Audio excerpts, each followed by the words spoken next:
Fala galera, tudo bem? Aqui é o professor Lucas. Vocês acharam que ia ficar de fora, né? De processo constitucional, sem videoaula, né? Então, vamos dar seguimento à nossa disciplina aqui nesse momento difícil. Espero poder contribuir com vocês. Contem comigo, tá? O que vocês precisarem de mim, eu estou à disposição. E vamos fazer fluir essa disciplina que é importante para vocês que estão formando e se Deus quiser vai dar tudo certo, ok? Então olha só, nós vamos entrar agora na matéria de segunda VA. Então a segunda VA começa aqui dessa aula 6, ok? Apesar de não termos feito ainda a primeira VA, a matéria de primeira VA é aquela que eu já havia passado, os trabalhos também vão continuar valendo. E aí, numa data breve, se Deus quiser, nós vamos recolher esses trabalhos e fazer nossa prova de primeira VA. Então, já vamos começar aqui e já estamos, na verdade, começando e finalizando o controle de constitucionalidade, tá? Essa aula aqui eu chamo de controle de constitucionalidade 3. A gente vai ver o controle de constitucionalidade difuso, tá? O que nós vamos ver nessa aula? Os aspectos gerais dessa disciplina, a cláusula de reserva de plenário ou cláusula FUBET e a suspensão da execução das leis ou ato normativo pelo Senado, ok? Então vamos lá. Quanto a aspectos gerais, esse sistema ele foi consagrado na nossa Constituição de 91, tá? Com controle aberto ou controle difuso, essa nomenclatura. E o que é interessante? Ao contrário do controle abstrato concentrado, que está concentrado na mão de alguns órgãos julgadores, ou seja, STF e TJ, aqui esse controle poderá ser exercido por qualquer juiz ou tribunal. Qualquer juiz ou tribunal poderá exercer o controle de constitucionalidade difuso, ok? E a gente vai ver isso dentro dessa competência, tá? Então, qualquer órgão do Poder Judiciário, qualquer juiz ou tribunal pode exercer essa competência de controle difuso e incidental de constitucionalidade. Por quê? Porque aqui, meus queridos, a finalidade não é assegurar a supremacia da Constituição. Eu não estou querendo assegurar a supremacia da Carta Maior, assim como é feito lá no controle concentrado. Aqui, a finalidade é assegurar direitos subjetivos, ou seja, direitos de uma classe, direito de uma pessoa só. Então, esses direitos, essas prerrogativas subjetivas poderão ser matéria de controle por qualquer juiz ou tribunal, ok? Essa é a grande principal diferença do controle difuso com o controle concentrado, tá? É tão bacana essa disciplina que, olha só, que como o objetivo principal é assegurar o direito subjetivo, a declaração de inconstitucionalidade ela é apenas algo incidental, ou seja, talvez essa nem é a discussão principal do processo e o juiz ele poderá de maneira incidental falar, olha, essa lei não será aplicada nesse caso, ou seja, vai fazer um controle de constitucionalidade difuso. É importante que já foi inclusive discutido se o juiz pode fazer esse controle de ofício, ou seja, sem a parte requerer. E respondo como positivo, está lá no agravo de instrumento em agravo interno, tá? Número 666-523, que foi deferida a possibilidade do juízo de ofício declarar a inconstitucionalidade de maneira difusa dentro de um processo. Parâmetro. Qual é o parâmetro desse controle específico? Veja bem, lá no controle abstrato, nós temos o parâmetro, a Constituição e a sua norma vigente. Ou seja, a Constituição é o parâmetro mais a Constituição de sua norma vigente. Aqui, o interessante é que no controle difuso incidental, claro que é o parâmetro, tá? Se eu estou fazendo um controle de constitucionalidade, o parâmetro é sempre a Carta Maior, é sempre a Constituição. Mas o interessante é que aqui pode ser que a norma constitucional seja algo não vigente, que não esteja vigorando no momento. Então, olha, no controle difuso incidental poderá ser uma norma constitucional já revogada, desde que vigente na época do fato. Então, olha só, se na época do fato ocorreu a inconstitucionalidade, a norma vigente era outra, diferente da atual, aquele que ajuiza a ação deve dizer ao judiciário: reconheça a inconstitucionalidade, não do parâmetro atual, não da Constituição atual, mas do parâmetro vigente na época que ocorreu a violação do meu direito. Então, lembrando, porque aqui não me interessa a supremacia do atual parâmetro, da atual Constituição, interessa aqui o direito subjetivo, ok? E os efeitos da decisão. Lá no controle abstrato, nós vimos que os efeitos das ações constitucionais de controle, ela teria, em grande regra, efeitos erga omnes, ou seja, para todos, e vinculantes, ou seja, vincula aquela decisão a algumas pessoas, com exceção da vinculação para o STF e com vinculação também para os órgãos de legislação, ok? Para não ocorrer a situação de fossilização da norma constitucional. Pois bem, prosseguindo.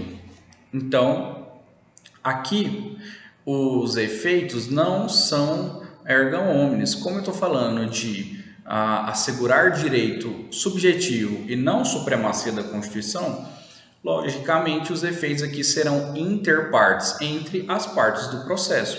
Porque aqui o juiz não vai declarar a inconstitucionalidade da lei, porque quando lá no controle abstrato eu declaro a inconstitucionalidade da lei, ou seja, aquela lei é inconstitucional para todo mundo, efeito erga omnes. Aqui o juiz ele não vai declarar a inconstitucionalidade da lei, ele vai reconhecer a inconstitucionalidade da lei e afasta a aplicação nesse julgado interpartes, certo? Então eu reconheço, olha, realmente o Lucas não merecia pagar esse tributo nesse momento porque a lei da época falava isso. Então eu afasto a aplicação só nesse caso, ok? Efeitos temporais, efeitos ex tunc, a regra, assim como lá no controle abstrato, ou seja, se eu declaro inconstitucional pela nossa corrente, nós dizemos que a inconstitucionalidade ela ataca o início da lei, ou seja, seria uma nulidade absoluta, o vício é um vício insanável, então eu tenho efeitos ex tunc, ou seja, daqui para trás, ex tunc, retroativo, tá? Embora, veja bem, lá no recurso extraordinário 58, 64, 53, o STF reconheceu a possibilidade de usar a modulação temporal dos efeitos da decisão, ou seja, aquela modulação discutida no artigo 27 da Lei 9868 de 99, que eu faço eu tenho um efeito temporal ex nunc ou pro futuro. Eu falo, olha, essa matéria aqui, talvez se for retroativa, a inaplicabilidade dessa lei vai causar uma enorme insegurança jurídica. Então, vai ser aplicado então a inconstitucionalidade a partir de um futuro ponto ou daqui para frente, ok? Ex nunc ou pro futuro. Isso é uma exceção, tá? Deixa gravado então a exceção. O STF reconheceu como uma exceção utilizar por analogia o artigo 27 da Lei 9868 de 99 para admitir a modulação temporal dos efeitos da decisão. Em regra, os efeitos temporais são retroativos, são ex tunc. E aí, a gente chega no nosso ponto 2, que é a cláusula de reserva do plenário, ou a cláusula Fulbert, artigo 97 da Constituição Federal.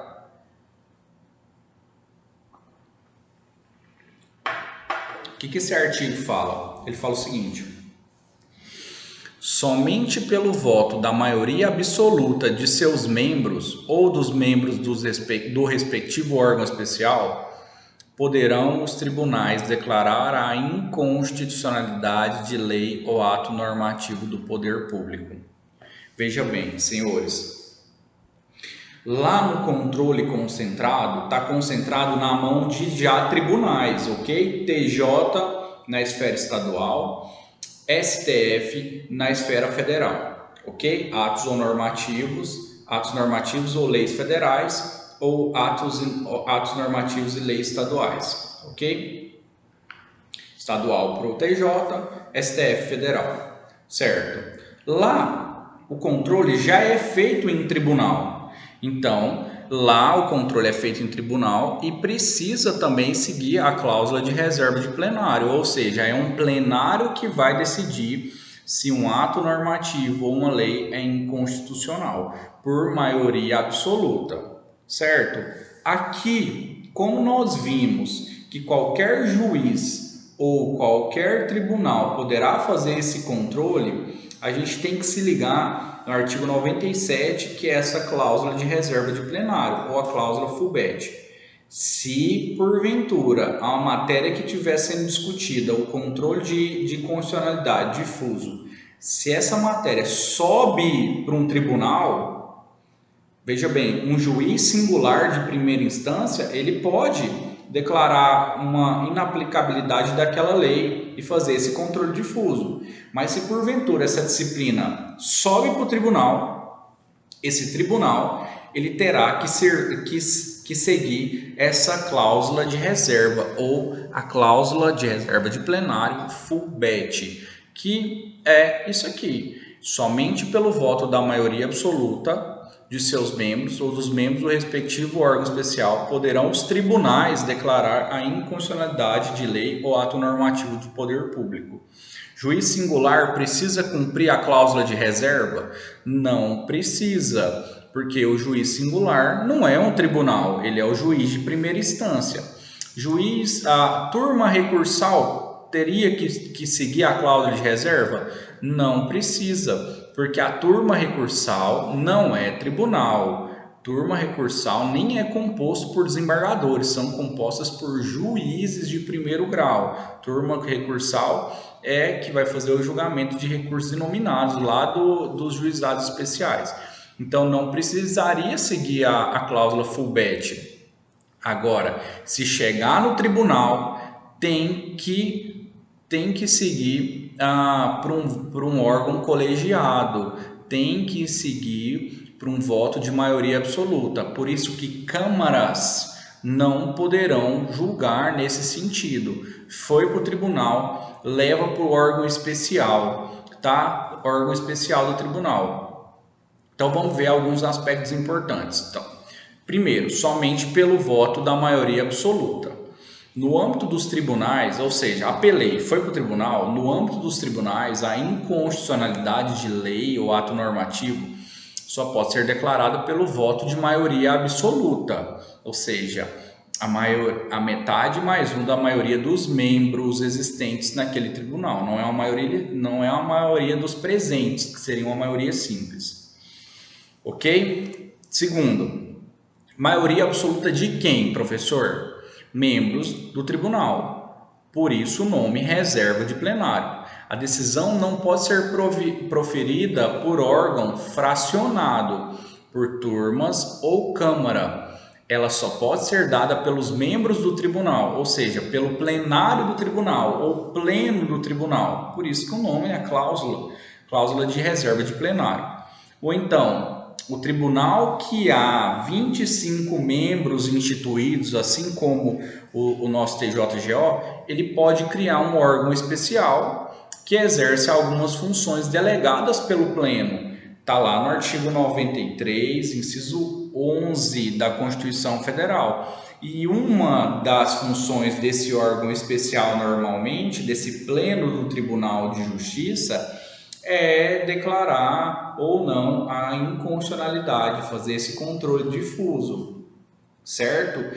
Então, aqui no TJGO, existe um pleno que é composto, salvo engano, por 15 desembargadores. Então, se porventura um juiz de primeiro grau da comarca de Rubiataba está discutindo a respeito da não aplicação de uma lei para uma pessoa, interpartes, está fazendo um controle de constitucionalidade difuso, ele pode fazer esse controle e sem ter reserva de plenário, porque ele é um juiz singular. Se alguém recorre e vai para o tribunal para discutir essa matéria não pode ir para as câmaras, ele vai mandar direto para esse órgão especial, ok? Isso é a cláusula de reserva de plenários, tá? Então também é uma cláusula conhecida como fullbet, deve ser observada tanto no controle difuso quanto no controle concentrado. No concentrado está tranquilo porque está concentrado já na mão dos tribunais TJ, STF. Turmas recursais, como eu já disse, precisa fazer? Não, turma recursal não é tribunal. Apesar da nossa turma recursal se encontrar hoje no prédio do Tribunal de Justiça, ela não é tribunal. Não é, de fato, uma segunda instância.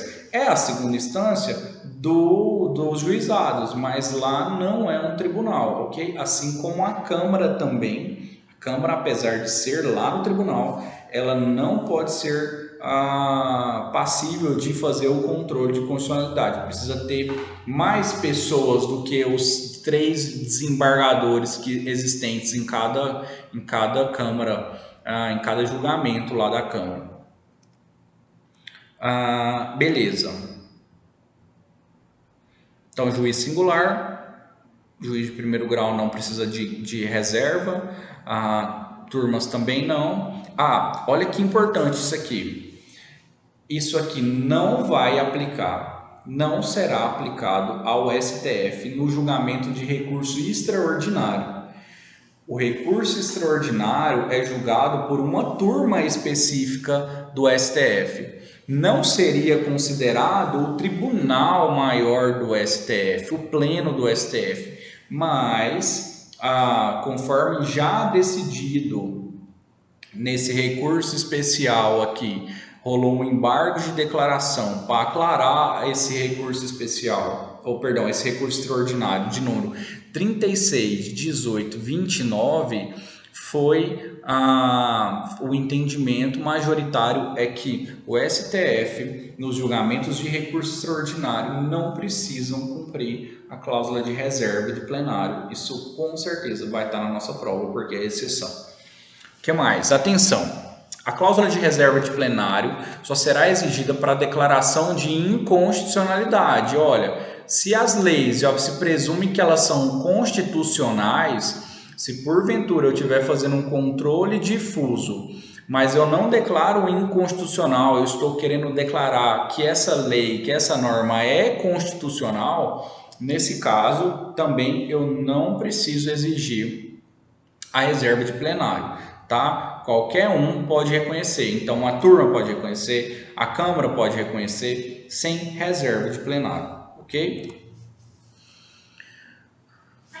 Como a CF fala em inconstitucionalidade, essa cláusula de reserva não será exigida também nas normas pré-constitucionais. Lembra que as normas aqui pré-constituição não serão também passíveis de reserva de plenário, ou seja, não será exigido também no caso de normas pré-constitucionais. Esse tema está em rediscussão no agravo do instrumento número 83, 81, 88. Ele pode ser alterado esse entendimento, tá? Também não teremos cláusula de reserva no plenário se porventura for decidido, se o juiz singular, se a Câmara civil decidiu, por exemplo, a respeito com a interpretação conforme. Olha só, o tribunal nesse caso está dizendo: esta lei é constitucional desde que interpretada desta maneira, ou seja, está fazendo um juízo de constitucionalidade. E aí vimos que se a gente está discutindo aqui matérias, olha aqui o tópico matéria para declarar constitucionalidade da lei, eu não preciso guardar a cláusula fullback, a cláusula de reserva de plenário. E olha essa observação também que cai muito em prova. Cláusula de plenário não observada pelo tribunal, haverá uma nulidade absoluta da decisão. Então, professor, qual é a consequência se o tribunal não seguir a cláusula de reserva de plenário? Se porventura eu estou discutindo o controle difuso eu estou discutindo aqui uma não aplicabilidade da lei de um processo, eu apelo nesse processo, vai lá para o tribunal e o tribunal vai na Câmara e decide. De fato é inconstitucional aqui, não vai ser aplicado por Lucas, então está decidido, ok. O que acontece? A nulidade absoluta da decisão, ok? Súmula vinculante número 10, ela fala o seguinte: viola a cláusula de reserva de plenário a decisão de órgão fracionário de tribunal, que embora não declare expressamente a inconstitucionalidade de lei ou ato normativo do poder público, afasta sua incidência no todo ou em parte. Por que essa súmula foi criada? Os tribunais começaram a fazer uma manobra para afastar a aplicabilidade da lei, ou seja, da lei ou do ato normativo, ou seja, ela fazia um controle de constitucionalidade, mas ela dava um migué, assim, eu estou fazendo esse controle, mas não estou fazendo, então não precisa muito bem seguir a cláusula fullback, não precisa ir para a cláusula de reserva de plenário. E aí, como houve vários julgados a respeito desse tema, criou-se a súmula vinculante número 10, que fala, violou a cláusula de reserva do plenário, essa decisão vai ser absolutamente nula. Vício lá no começo dessa decisão, ok? Tá, a gente vai para o nosso tópico 3, que é bem interessante, que fala o seguinte: já que esse controle difuso tem efeitos interpartes, mas imagina que o Lucas pede a não aplicação de uma lei lá de impostos, mas que muita gente também tem esse direito. Aí todo mundo vai ter que contratar um advogado e vai ter que ingressar, e se a pessoa não tiver dinheiro, a lei está errada para ele, mas ele não tem como buscar esse serviço jurídico, e aí? Então é por isso que existe a suspensão da execução da lei pelo Senado, tá? Tá lá no artigo 52, inciso 10º, da nossa Carta Maior e no artigo 178 do Regimento Interno do STF. O que é isso? Então, nas decisões do STF de controle difuso, elas têm os efeitos interpartes, ok?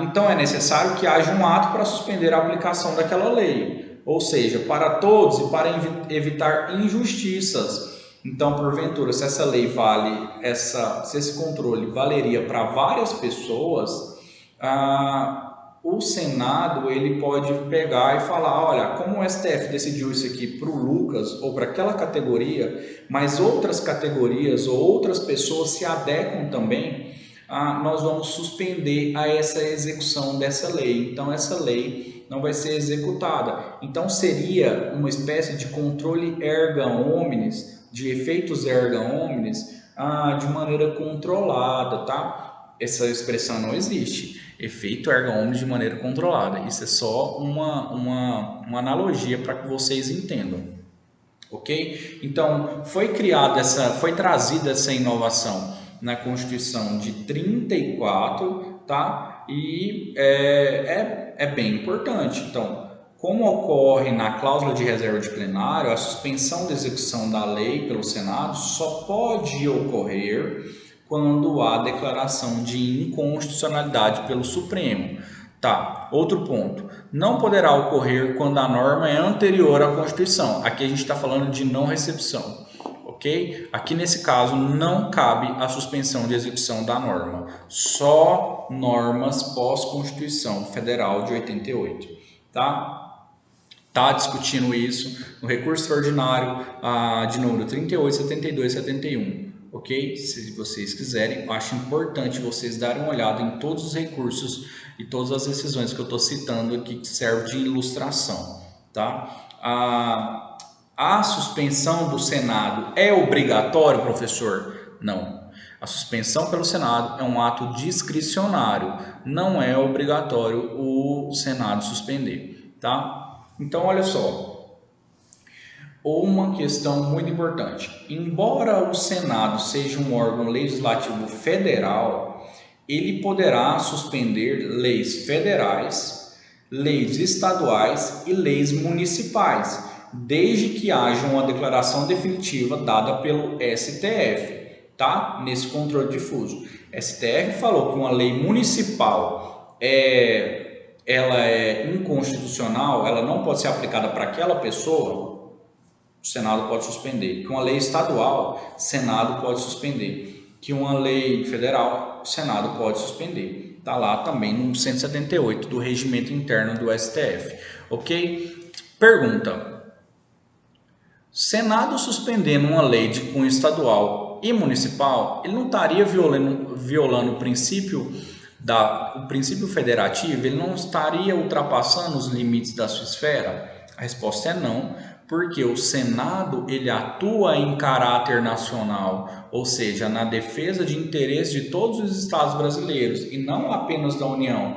Até porque ele é composto por senadores de todos os estados, então ele tem um caráter nacional, tá? Outra coisa que é importante, e só para nós finalizarmos esse encontro, o artigo 52, inciso 10º da Constituição, fala o seguinte, que o Senado poderá, então, de maneira discricionária, suspender todo ou em parte, ou seja, de acordo com os exatos limites da decisão do STF. O Senado ele não pode fazer a suspensão além e nem aquém da decisão. Se ele quiser fazer, ok, faça de acordo com o que a decisão do STF prega. Certo, pessoal? Obrigado por esse tempo. Vamos estudar essa disciplina. Tem material de apoio para vocês. Vale a pena dar uma lida. Eu vou passar exercícios sobre esse tema. E próxima aula vai ser nosso grão final, a nossa finalização do conteúdo de controle de constitucionalidade, que a gente vai falar das principais diferenças da ADO, da ação direta de inconstitucionalidade por omissão versus o mandato de injunção. Por que que essas ações parecem, elas têm um cunho bem parecido, mas elas não são, elas são totalmente opostas, ok? Uma é uma ação, a outra é um remédio, uma tem uma competência própria, a outra tem outra competência própria, legitimados, a outra tem outras pessoas que podem impetrar, então a gente vai ver a grande diferenciação dessas duas ações constitucionais, ok? Um abraço, muito obrigado.